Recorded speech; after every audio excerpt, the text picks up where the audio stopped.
Sabay-sabay tayo. Awitin natin ang Bahay Kubo.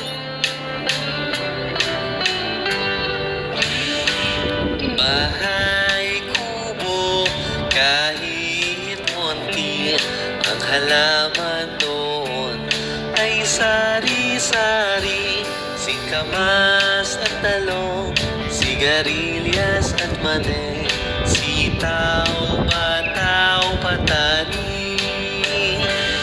kundol, patola, umpot, kalabasa, at saka meron pang labanos, mustasa, sibuyas,